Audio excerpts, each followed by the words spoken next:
Hey guys, I have a quick tip today for you. We're going to be using channel selections to cut out really complex shapes like this ship from a background. So we're going to get this to look like this, and then we're going to put it into another scene like this. This is a pretty old feature of Photoshop. It's been around for quite a while, but it's not one that's really well covered or really well understood by a lot of beginners. All right, so let's get started. I'm going to go ahead and show you guys how to do this, and then we'll talk a little bit about what channels are and why this works. I'm going to go ahead and create a new layer from this background. Actually, I'll just go ahead and duplicate it. Let's hide the original, because we want to be able to see our transparency when we apply it on here. I'm going to go ahead and then jump into our channels. And when I'm looking through the channels, what I'm looking for is contrast. I'm looking for a good contrast between my subject and my background. These channels are different maps of how much of each color is applied, how much red, how much green, how much blue. The lighter it is, the more of that color is applied. The darker it is, the less of that color is applied. Again, we'll talk a little bit more about what channels are and in detail after we composite this image. But I'm going to go through these and we'll talk about the kind of pros and cons of each one of these. This red here, really all of them are giving us decent contrast, but the red, if we look closely, where this guy right here meets the gray area, that's not going to give us enough contrast. So red maybe isn't the best choice. Let's have a look at green. Green is a little bit better. If we zoom in, we look at green. There is, again, I'm holding spacebar to kind of pan around here and holding spacebar and command to zoom in and out like this. There's a little bit better contrast there. Here in some of the ropes, we're in the rigging and stuff. That's a little bit better. So let's hit command 0 to jump back out. And finally, we have blue. And blue gives us really good contrast, but if we zoom in here, we get a lot of noise, which could potentially cause a problem for us once we start upping the contrast in here. So I'm going to go with green. It's kind of the best of both worlds. And real quick, what we want to do, and this is crucial because if we start editing the green channel itself, we're going to mess up our image. So if I start painting white on this, when we go back into our RGB channels, we're going to have this kind of extra green here, which we don't want that to happen. So I'm going to remove that.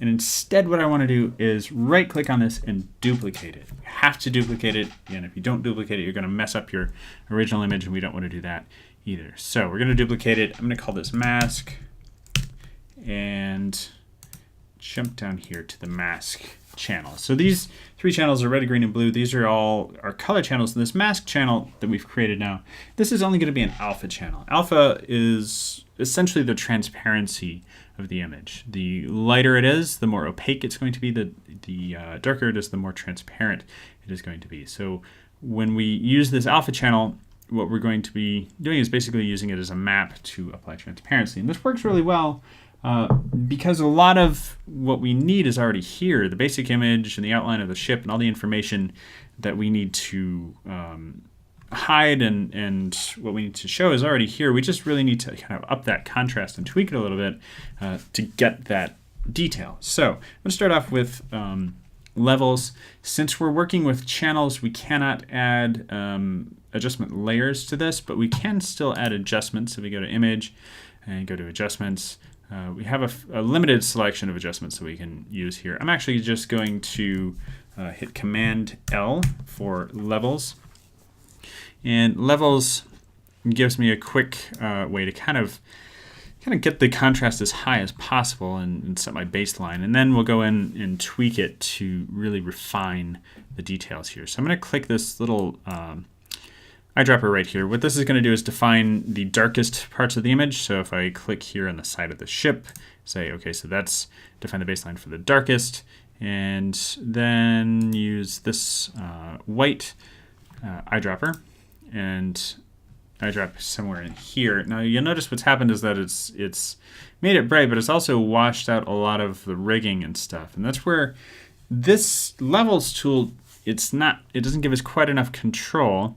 And some of these broad, high-level adjustment layers aren't going to give us enough control for that to happen. So I'm going to take my white slider here, which is the lightest of these three knots, and I'm just going to drag this back to the right a little bit until I can see my rigging, because I want to keep the rigging in there. And really what I'm looking for is as bright as I can get it while still seeing that rigging. So I'm going to drag it to about there, so that sky is as bright as possible. It actually looks like I'm still losing a little bit of the rigging, so let's make it just a little bit darker. And then this middle knot here is our midtones, so we can drag this to the right and make this a little bit darker if we want to in the midtones. I don't want to do too much with this because, again, it doesn't give us very good control over what we're actually doing. So I'm just going to hit OK. And instead, I'm going to use the burn tool to start burning the sails and kind of darkening the areas that I want to darken in the ship here. So I'm going to switch over to the burn tool here in my toolbar. If you don't see it, you may have to change workspaces. Right now I'm in the Essentials workspace. I've moved some of these panels around, but the Essentials workspace is pretty much the same.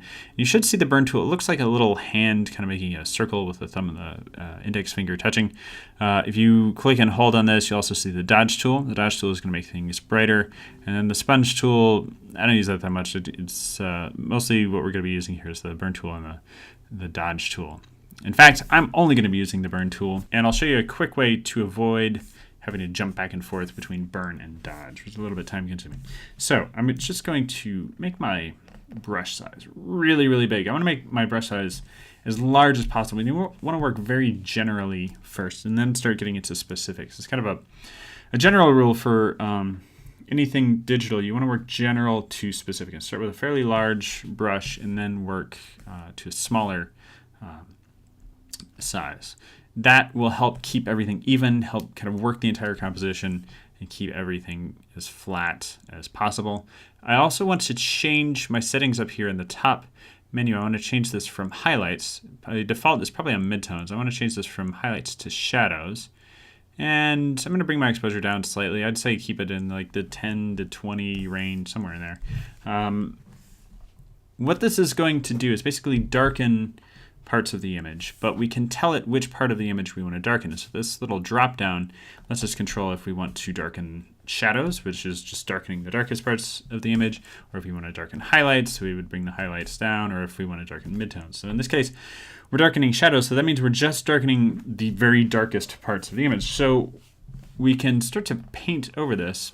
See what it's doing is that it is again, darkening the darkest parts of the image.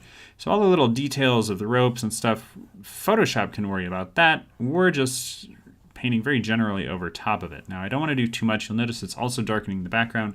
And the darker things get, the more it's going to affect them. So this is where I'm going to start to make my brush a little bit smaller. I'm holding Option and Control and just clicking and dragging to the left. If you on a Windows keyboard, you would hold Control and Alt and then right-click and drag. Left and right will change the brush size. Up and down will change how hard the brush is. So dragging to the left here. I still want to keep it as large as possible. I'm going to keep it fairly soft though, because I want this to blend out. I'm just going to touch up these sails a little bit. The name of the game here is just being very careful, not pushing it too far with any one operation. You don't want to go, try to get the whole ship completely black in one go. This is going to take some back and forth and some push and pull to really get what we're looking for. So you want to be very mindful of kind of how far you're going and not just what you're trying to achieve, which is to get the ship separated from the background, but making sure that we're going back and forth. And the way this works is that I will darken the ship a little bit, and then when I get to the point that I can't really darken the ship anymore without darkening the background, I'm going to switch over and invert this image. So I'm going to do that now. I'm going to hit Command-I on the keyboard, and what that will do is invert my colors. This will work with a color image or black and white. But what this is basically doing is just inverting my colors so that now the background is the darkest part. And I can just use my burn tool now and burn the background, and be careful not to get the rigging and all that stuff. I want to keep all that rigging. So if I start to lose those ropes, that means I need to stop.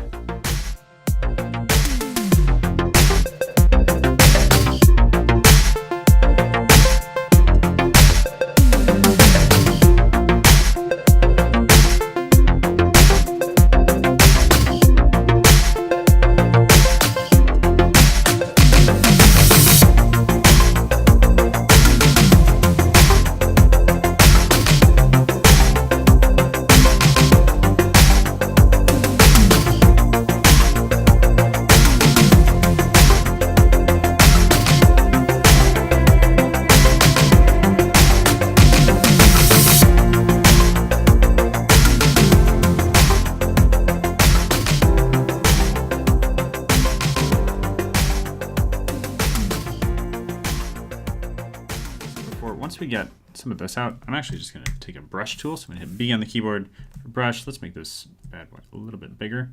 And I'm going to hit D on the keyboard to get my black and white brushes back. I'm going to hit X to switch between foreground and background so that the black swatches my foreground color. Let's up these opacity and flow swatches. I'm going to hit 0 on the keyboard. Again, I'm going to hit 0 on the keyboard. That will jump opacity back up to 100%.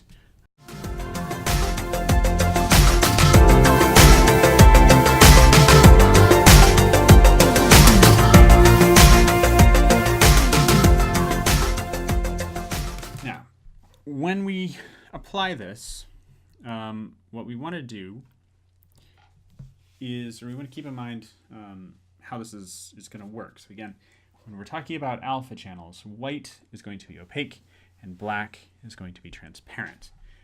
As it is right now, if we apply this mask to our ship, what's going to happen is that the ship is going to end up being transparent and the background is going to be opaque. So if we go in here and we add a new mask as it is, we're going to get this where we just have the background. That's kind of the opposite of what we want. It's a quick fix. We can just invert that like we've been doing all along, but I'm going to show you guys just to keep in mind how this works. So I'm going to actually invert this first. Command I to invert. So we have a white ship on a black background. And jump back to my RGB channel so we can see all of this stuff here. But now what I can do to turn this into a selection, and if you save any selections, you might notice that Photoshop stores those in the channels panel as alpha masks or alpha channels. I'm just going to command click this mask channel. And if you're on a Windows computer, you're going to control click the mask channel. What that'll do is it'll make that into a selection. Now, the little marching ants going around it, they aren't going over some of these ropes in the front here. Don't worry about it. It is using exactly this mask that we've created as the mask. It's literally using exactly that. But the marching ants are just giving us an approximation of what it's just going to look like. It's kind of a visual indicator to tell us that, yes, we have a selection going on. So let's go back into our layers. And on this duplicate layer that I've created, all I have to do is click on the new mask button down here on the bottom of the layers panel. And it kind of looks like it's like a little circle in the middle of a rectangle. That is the add layer mask button. And anytime that you have a selection, be it a circle or a square or a pirate ship, it's going to use that selection as a mask, or turn that selection into a mask. And then we can zoom way in here and we can see how this has worked. Now you'll notice that some of the ropes that we've got here are a little bit transparent. That's fine. That's actually probably a good thing, because that means that they're going to blend with our image better. So when we composite it into a different image, they're going to blend with that image better than if we had a perfectly hard edge going around them. Some of the ropes, if we actually hide this for a second, you'll notice these ropes have taken on a lot of the value or the color of the atmosphere around them. So they've got a lot of that gray in them. This bit of the ship here has a lot of the kind of blue light. We also got some chromatic aberration in here with the blue and kind of purple fringing. So having kind of a soft edge will actually help when we composite it into another image, because that'll help it blend with whatever that background color is. That's why using the direct or the painted selection or the magic wand tool doesn't work that well, because it always gives you a perfectly hard edge, and we don't necessarily want that. So let's zoom back out here. So we've got a very clean cutout of our ship. We didn't have to make a whole bunch of points, and you can imagine doing this cutout with a pen tool would have been a nightmare. We're going to go ahead and drag this into our image where we're going to composite it, drop it. Now I know the colors don't look quite right. It's got quite a bit of blue here, but now at this point we can just add some adjustment layers on the top and fix a lot of that stuff. You want to keep in mind when you're compositing stuff, the resolution of each of the images. Make sure that what you're compositing into the image that you're cutting out is large enough that you can work with it in your base image or your background image. In this case, the ship is actually a little bit larger than we need. I'm going to duplicate it, Command J. I always like to keep a backup in the file that I'm working on. So I'm just going to duplicate it, and I'm going to right click and turn this into a smart object. And if I drag my duplicate over, let's bring back our other one. If I use both of these here, our smart object and the original layer, and I do Command T and scale these way down in the center, holding Alt or Option on the keyboard rather to scale from the center, and hit Enter. And I'm just going to hit Command T again and scale these back up. You'll notice that the smart object has kept this resolution, whereas the original here, this one, has not. It has basically thrown away all those pixels, and now it is gone. So when you're compositing something and you're moving it around in the image, you want to use smart objects, especially when you're not sure exactly where it's going to go. Smart objects will save you a lot of time in terms of having to recompose things, bring things back in. Let's move this guy around. I'm just going to Command T to transform, and I'm going to flip horizontal, and let's just scale this guy down a little bit. I'm just going to kind of put it in between these two sand dunes. I like to, when I'm compositing things, I like to bring stuff in from the original image and put it in the foreground, kind of in front of whatever the image that I'm compositing, just so that that effect of overlapping works out in our favor. So I'm going to, on the mask, or on this pirate ship that I've brought in here, I'm just going to create a new mask, and we're actually going to paint out on this mask. I'm going to use my brush tool, hit X to switch to black. It's in the front. I'm just going to paint out a little bit of this so we can see this sand dune in front of it. Let's actually make the brush a little bit harder so we're not seeing so much of that soft edge. Let's zoom in on this a little bit. I know I said we're general to specific. Sometimes you have to get in there and do a little detail work. So I'm actually going to mask out more than I need so I can see where that line is. And then I can just hit X. Let's make the brush a little bit smaller. I'm going to hit X to bring white back on here, and then we can just kind of paint this ship back in. I love masks because they allow you to paint stuff back in. I never, and I always tell my students, never ever use the eraser tool unless you have a very specific reason for doing so. With painting, sometimes you need to use the eraser tool. It's just more expedient than creating a mask, and you know it's something that you're going to get rid of, so that's fine. But for the most part, anytime you're working in Photoshop, I always recommend using masks instead of erasing things, because once you erase it, it's gone, and it's a lot of work to get that back to where you wanted it or where you had it before if you decide later on that you need it. So in this case, if I, for instance, erased out this front part of the ship and then came back in later and said, you know, I want to move that somewhere else, I would have to go start over with a new copy of the pirate ship. Looks like we've got a little bit too much yellow there still, so let's paint this back in a little bit closer so we don't have so much of that bright yellow. I thought that was a highlight on the top of the sand dune, but it is just a sand dune behind it. So let's go ahead and paint out maybe a little bit more than we need. Yeah, and if we don't see it, we don't miss it. So it's always good to keep in mind, if we don't see it, we're not going to miss it. So if you mask out a little bit too much, it's always preferable to leaving stuff that's gonna break our illusion. So now if we zoom out, it looks pretty close. I think we just need to add a little bit of a couple of adjustment layers here. Let's add curves. Curves is a good place to start.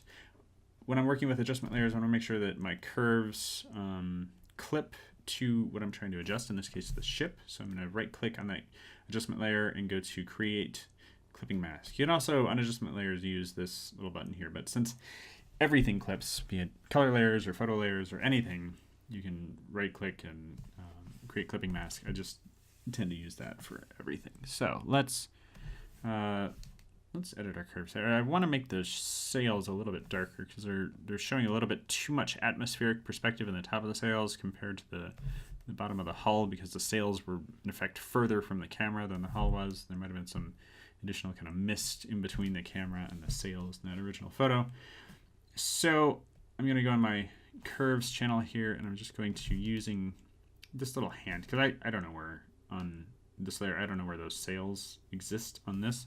I'm just going to use this little hand tool, and then I can sample the sails themselves and just drag them down a little bit so that they're more or less the same value as the bottom of the ship. Now I'm doing this, but now the bottom of the ship is too dark. A quick way to fix that, since every adjustment layer comes with a mask automatically, I can just select that mask, go over to my gradient tool here, and I've got a black and white gradient. So again, masks black and white. White is going to make things opaque. Black is going to make things transparent. I'm just going to drag, so putting the white at the top where I want it to have an effect, and then drag down to the bottom. This mask now, I've got the black on bottom and the white on the top. If I turn this on and off, you can see what it's doing. So I'm just holding shift to turn this, holding shift and clicking this mask to turn it on and off. What it's doing though is basically just darkening the sails now instead of darkening the hull. And then the gradient gives me the ability to kind of gradually transition between, from one to the other. And I love the gradient tool with this because I can very quickly just drag out some different gradients and see, what looks good or what's working. We can also add maybe a little bit of contrast to this. I'm going to make a new layer. We're going to go to, let's actually go to exposure. And just like we did before, I'm going to right click on that and go to create clipping mask. And maybe brighten this up a little bit since this is a very bright photo, but we're also going to offset just slightly so we can up that contrast just a tiny bit. With adjustment layers, small changes always kind of win out over big grand, taking the slider, just slamming it to one side or the other. It's good to do that sometimes to experiment and see what things do, but when you're working on compositing things, small tweaks are always best. So I've got like 0.9 here and 0.0042 for my adjustments, tiny adjustments. So we turn this on and off, though you can see how much, with just that little tiny adjustment, how much it's actually affecting that. Let's go ahead and put another adjustment here. I'm going to give this, because it's a little bit blue, I'm going to give this kind of a yellowish overlay. So we're going to go to photo filter. It's got this orange filter. It actually works pretty well. So that's it for the demo of how to do this. And if you're following along just to see like how to make the mask, we're done with that part. Now let's look at what channels are and kind of how they work real quick. Now you're probably familiar with the fact that Photoshop uses red, green, and blue as its primary colors in an RGB color space. And what that is an additive color space. Basically, we're mixing colors of light together. If you're used to working with paint, like oil paints, for instance, you're probably used to working in what's called a subtractive color space. Now, in a subtractive color space, what it does is essentially subtract out every other color except for what we're looking at or what we end up seeing. So in this case, I'm going to make a little red surface. We'll say that somebody has a red shirt on, for instance, and we'll take our white paint here. Our white light will shine through that red surface. And when it interacts with that red surface, what's going to happen is that the blue light is going to get absorbed, and the green light is going to get absorbed, and the red light is going to get reflected. So the net effect of this is that if you mix all of your colors together and you take all of your primary colors and you mix them into one big batch of paint, you're going to end up with this really gaudy kind of dark grayish color because it's essentially absorbing everything. When we mix a bunch of colors in an additive color space, when we mix light, things get brighter and brighter and brighter. Now, with our channels, let's make a new layer on top of this. I'm just going to fill this with black. Let's have a look at how the channels map this out. So I'm just going to make a big red circle here, something like that, and make a big green circle over here, something like that, and make a big blue circle over here, something like that. And if we jump into our channels, we can see kind of how this works. So if we look at just the red channel, it's making, it's giving us a lot of red. We can see how much red it's giving us based on the value or the brightness of this part of the image. So this is telling us that on that red circle, we have a lot of red light, not that much blue light, very little, and very little green light. The reason that we're seeing a little bit of blue and a little bit of green is that when I selected my colors, I wasn't getting perfectly like pure red or perfectly pure blue or perfectly pure green. So we're seeing a little bit of each of these in that light. Most colors that you see are actually the same kind of mixture where we have a little bit of each one. And our eyes actually see color based on the presence or absence of light.